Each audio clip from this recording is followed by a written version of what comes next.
Ordinaire du Conseil des ministres s'est tenue ce jeudi 18 mars 2010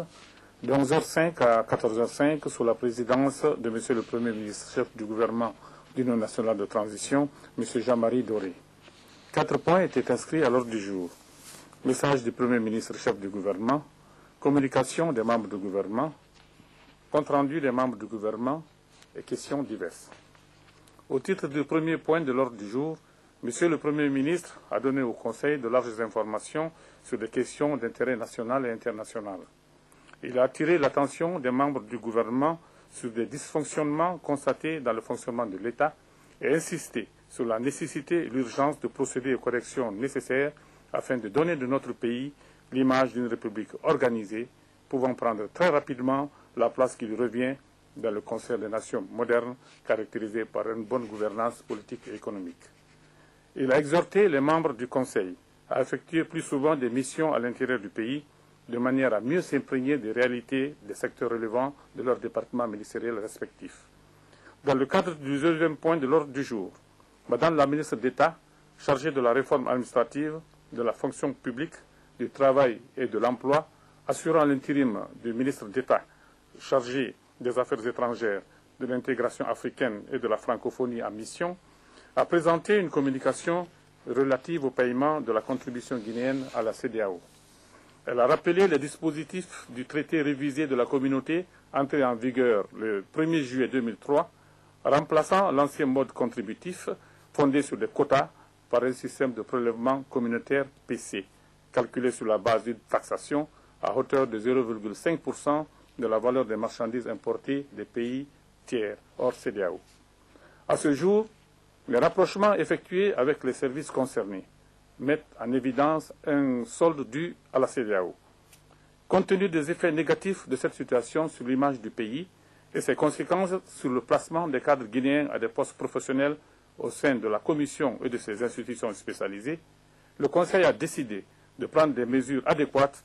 et instruit les ministres en charge des Affaires étrangères et des Finances, ainsi que le gouverneur de la Banque centrale,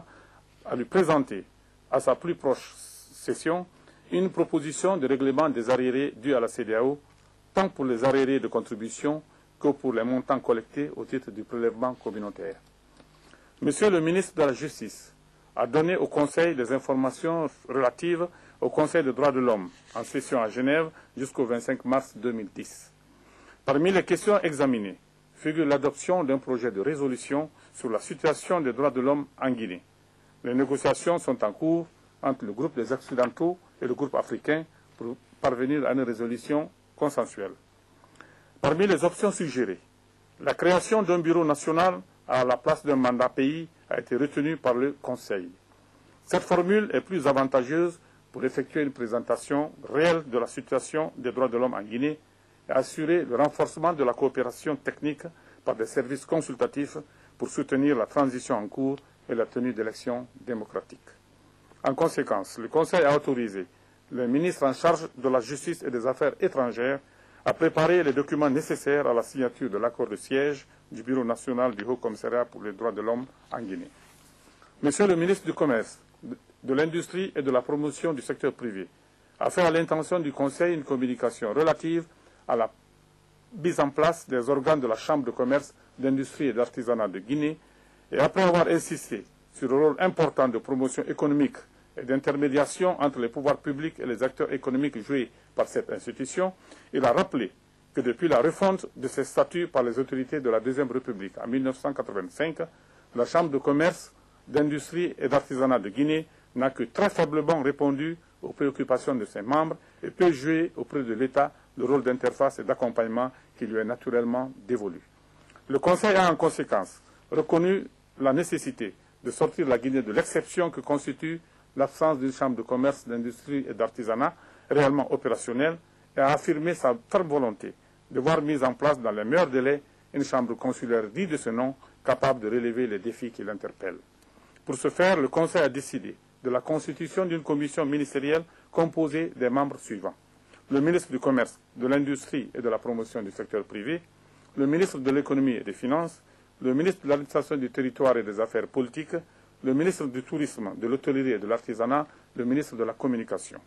Cette commission devra, en concertation avec des personnes ressources issues des secteurs économiques et sociaux concernés, proposer au Conseil 1. Un calendrier d'organisation des élections au niveau des antennes préfectorales, des chambres régionales et du bureau exécutif national. Deuxièmement, un ensemble de règles de fonctionnement de la Chambre et des critères d'éligibilité des membres dirigeants. Troisièmement, une méthodologie de financement basée sur une libération et une gestion ordonnée des centimes additionnels et une recherche efficiente des partenaires extérieurs. Monsieur le ministre de l'Économie et des Finances a soumis au Conseil une communication présentant l'évolution de la situation des frais de mission à l'extérieur, qui ont connu en 10 ans une hausse de près de 120%. Dans le souci d'être économe des ressources de l'État, le Conseil a décidé de procéder à une meilleure rationalisation de la gestion des frais de mission à l'étranger. Il a adopté des mesures destinées à mieux qualifier le processus d'émission des ordres de mission, ainsi qu'à instituer des pièces justificatives devant servir à assurer un contrôle plus efficace des déplacements à l'extérieur des cadres de l'administration publique. Dans le cadre de l'examen du troisième point de l'ordre du jour, Monsieur le ministre de la Jeunesse et des Sports, président de la commission d'organisation du séminaire gouvernemental, a rendu compte de ses travaux et confirmé au Conseil que les termes de référence du dit séminaire étaient prêts, le projet entièrement formulé et les ressources financières obtenues sur concours du PNUD et de la Banque mondiale. Pour des raisons de calendrier liées à l'indisponibilité de plusieurs membres du gouvernement concernés par la mission conjointe Banque mondiale Fonds monétaire international en séjour dans notre pays, le Conseil a décidé la tenue du séminaire les 6 et 7 avril prochains, le délai supplémentaire devant être mis à profit pour achever la mobilisation des agents et personnes ressources devant participer à l'animation du dit séminaire. Monsieur le ministre du Commerce, de l'Industrie et de la Promotion du secteur privé a fait au Conseil le compte-rendu de sa mission au Nigeria au titre de la participation guinéenne à la conférence de haut niveau sur le développement de l'agribusiness et des agro-industries en Afrique, tenue du 8 au 10 mars 2010 à Abuja. Cette conférence, après avoir fait le constat de l'incapacité du continent à assurer son autosuffisance alimentaire, malgré un potentiel énorme, a recommandé le développement du tissu agro-industriel de nos États de manière à promouvoir plus facilement le secteur agricole et réduire notre dépendance vis-à-vis des produits importés. Au titre du dernier point de l'ordre du jour consacré aux questions diverses,